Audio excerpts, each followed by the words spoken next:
Et bonjour à toutes et à tous, on se retrouve dans cette vidéo pour parler de la sous-construction, de l'aménagement d'un van. Donc la première étape, c'est la préparation de toute la tôle de la carrosserie pour l'isolation au liège projeté, qui est la première isolation qui permet d'éviter que l'humidité se colle à la tôle et vienne faire moisir notre isolation puis notre bois. Et ensuite, on va voir comment éviter les ponts thermiques en ne vissant pas notre bois directement dans la tôle, mais dans des petits morceaux de bois qu'on vient coller pour éviter encore une fois les ponts thermiques et de faire moisir l'ensemble de notre sous-construction, donc l'isolation et le revêtement intérieur en bois. C'est parti!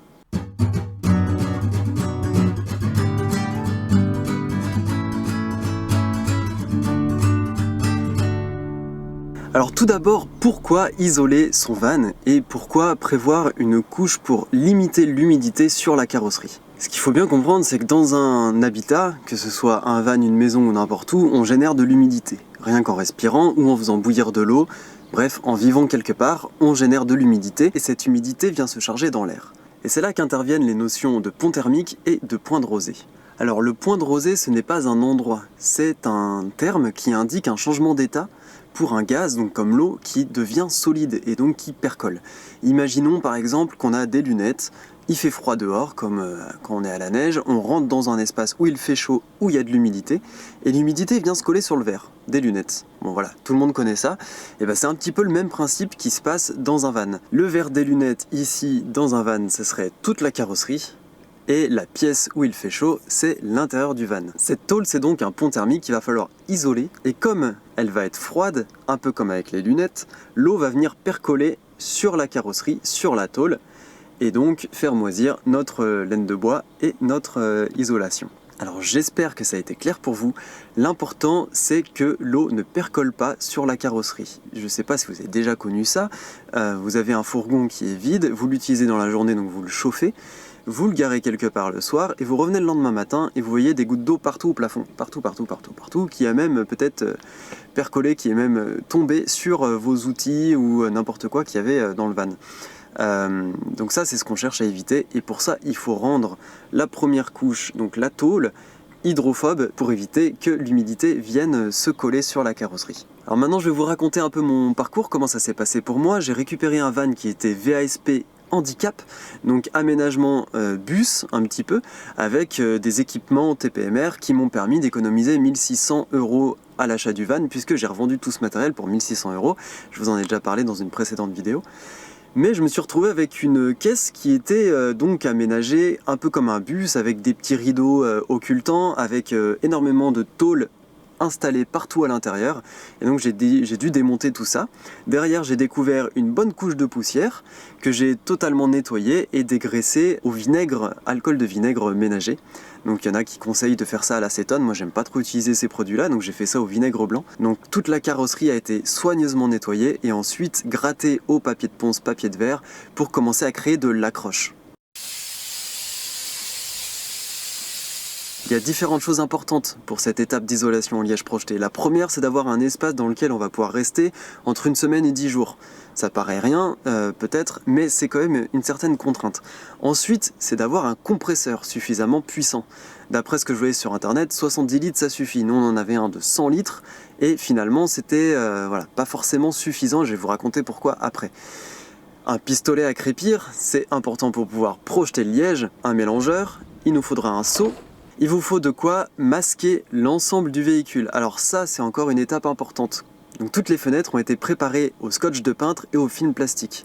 Ainsi que tous les joints des portes, tous les éléments comme les poignées de porte, tous les éléments qu'on ne veut pas projeter en liège. Que moi j'avais récupéré du liège entre 3 et 6 mm, c'est un petit peu gros. Il y a pas mal de gens qui préconisent de le remoudre. Alors j'avais essayé de faire ça au blender, mais c'est une tannée.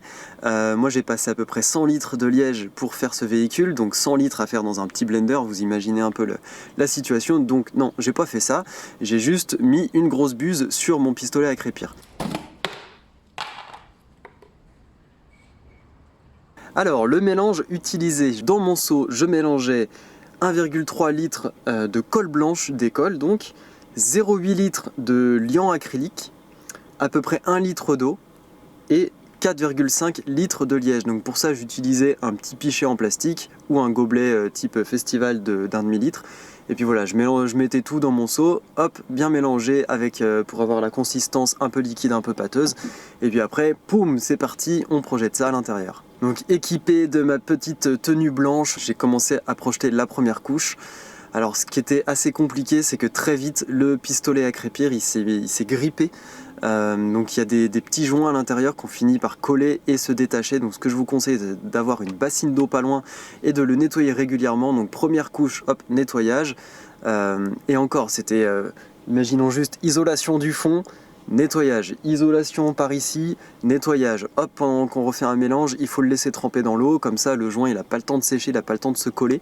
Et voilà, j'ai avancé comme ça la première couche. La grande difficulté, la galère, ça a été de faire sécher tout ça, puisque moi j'ai fait ça en mars. Alors c'est pas trop mal, hein, il faisait entre 5 et 15 degrés, ça dépendait des jours. C'est pas non plus décembre, mais par contre pour faire sécher c'était très compliqué. J'ai fait ça en Loire-Atlantique et il y avait beaucoup d'humidité dans l'atmosphère, donc pour faire sécher les couches c'était très long. Donc j'essayais de déplacer le van au soleil, d'ouvrir les vitres. Dès qu'il pleuvait, hop, il fallait re-rentrer le van tout fermé, etc. Bon, c'était un petit peu contraignant, sachant qu'en plus j'avais tous les joints de porte qui étaient calfeutrés, donc je pouvais pas vraiment fermer, je pouvais pas circuler avec, c'était un peu la galère. Voilà, une fois la première couche sèche, hop, j'ai fait la deuxième et puis la troisième. En tout, ça m'a pris à peu près 10 jours, ça s'est étalé sur 10 jours. Mais voilà, j'ai arrêté là puisque en fait le pistolet il était foutu. J'aurais bien fait une quatrième couche, mais le pistolet était foutu. Le compresseur que j'avais, donc c'était 100 litres, il montait à 7 bars. À 7 bars c'était bien pour projeter. Une fois en dessous ça fuitait un petit peu, ça projetait pas très bien. Donc il faut quand même de la puissance dans le compresseur. Surtout que là, dans mon cas, les joints étaient un peu foutus, donc j'avais plein de déperditions d'air dans le pistolet, un peu partout, qui faisait que ça envoyait moins de pression pour projeter le liège. Alors le méga confort, ça serait d'utiliser la même chose mais avec du liège plus fin, puisque moi j'avais des gros granulés, ça envoyait des bousées là, ça faisait des pâtés un petit peu par-ci par-là. Donc c'était vraiment pas évident à gérer. Je pense que bien remixer le liège en plus fin, ou alors acheter du mélange tout fait, ça doit faciliter l'application. Alors ça y est, c'est tout sec. J'ai un résultat cohérent partout, c'est homogène. J'ai déjà une impression de renvoi de chaleur qui est assez important. Donc une fois que j'ai enlevé toutes mes bandes de masque, j'ai enlevé le liège qui était collé là où je voulais pas parce que voilà, ça giclait un petit peu partout. Je me retrouvais avec une caisse qui déjà avait une meilleure acoustique. Donc en conduisant, j'avais plus ce bruit de tôle qui racasse et cet espace qui résonne. Je me retrouvais avec quelque chose déjà d'isolé, un petit peu étouffé, le son était plus agréable. Et puis j'avais une sensation de renvoi de chaleur. Alors qu'est-ce que me disent ces petites factures ? On avait du liant acrylique, donc j'en avais acheté 11 litres pour 102 €, donc en tout j'ai dû en avoir pour 130 vu que j'ai complété par derrière. Et puis en liège, j'avais acheté 250 litres de liège, c'est énorme mais c'est tout ce que j'avais trouvé. Un gros cyste de matériaux, donc ça je vous conseille juste d'appeler des magasins de matériaux pour leur demander du liège le plus fin possible en granulé. Et voilà, moi j'avais acheté 250 litres pour 66 €, donc c'était vraiment pas cher de cette manière, puisqu'il existe aussi des mélanges tout faits, donc c'est des pots tout faits. Vous voyez ça sur des sites mélange liège projeté, vous allez trouver des choses, mais par contre on n'est pas du tout au même coût. Moi j'ai dû faire toute l'isolation au liège, achat du matériel inclus, pour dans les 300 à 350 €, je me souviens plus très bien. Mais voilà, c'était vraiment moins cher puisque le devis avec des préparations toutes faites, c'était plutôt dans les 700 € pour la taille de mon véhicule. Alors est-ce qu'on peut s'en passer? Est-ce qu'on peut se passer de cette semaine de galère? Oui, tout à fait, on peut ne pas isoler et puis se retrouver avec de l'eau qui percole sur la tôle. Mais comme on l'a vu, c'est vraiment pas une bonne idée. Maintenant, il y a des alternatives. La première alternative, et c'est celle que je vous conseillerais, ça serait de passer l'isolation avec de l'Armaflex. L'Armaflex, c'est un isolant d'un peu moins de 2 cm qui se colle. Et donc là, on a besoin uniquement d'un cutter, de géométrie, donc de prendre des cotes et puis venir découper dans notre Armaflex ce qu'il nous faut et de venir coller sur la carrosserie cet Armaflex. Donc il y a un nettoyant spécial Armaflex qui existe. Peut-être que vous pouvez faire ça avec un produit ménager classique comme le vinaigre blanc tout simplement. En général, de ce que j'ai vu sur internet, les personnes utilisent 2 à 3 couches d'Armaflex pour arriver à une bonne épaisseur de quasiment 6 cm. Donc moi j'ai fait liège projeté puisque je voulais rester dans des matériaux sains et en même temps qui soient biosourcés. Et derrière j'ai isolé avec de la laine de bois. Donc ça s'appelle le Biofibre Trio, c'est un mélange entre le lin, le chanvre et le coton. J'ai la petite facture du Biofibre Trio, j'en ai eu 30 mètres carrés, donc 3 paquets de 10 mètres carrés pour 186 €. Donc ça, ajouté aux 350 du liège, j'arrive à un total d'à peu près 530, on va dire 550, toute l'isolation du van, donc liège plus laine de bois. Ici vous voyez que j'ai plein de fenêtres, donc pour les fenêtres en fait j'ai utilisé du multicouche que j'ai trouvé, c'était un déchet de la construction d'une maison. J'ai acheté un rouleau pour pas cher sur le bon coin, je crois que ça m'a coûté 40 €. J'ai acheté 12 mètres carrés d'isolant, et puis en fait j'ai fait des rideaux comme ça. Donc là-dedans j'ai du multicouche 24 couches, un petit tissu bleu, donc ça je l'avais trouvé je ne sais où, et puis j'avais acheté du tissu noir pour l'extérieur et j'ai tout cousu main puisque aucune machine à coudre à dispo, enfin que j'ai trouvé, ne pouvait coudre ça. Donc voilà, je me suis fait toutes les rideaux de fenêtres qui sont plutôt des plaques comme ça, que je viens clipser, qui sont également isolés. Alors maintenant on va discuter des montants.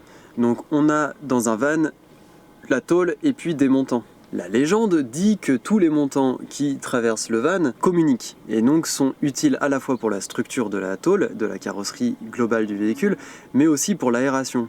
Dans ma conception, dans ma logique, je préfère que tous les montants restent aérés et communiquent entre eux et régulent l'humidité entre eux, on va dire, sans que ça touche ma laine de bois, puisque si je viens bourrer mon montant de laine de bois, de laine de mouton ou n'importe quoi, et qu'après il y a de l'humidité, ça risque de faire moisir quelque chose sur lequel j'ai plus de contrôle, parce qu'une fois que j'ai bourré de laine un peu partout, je ne peux plus l'enlever. Donc j'ai choisi de laisser mes montants non isolés.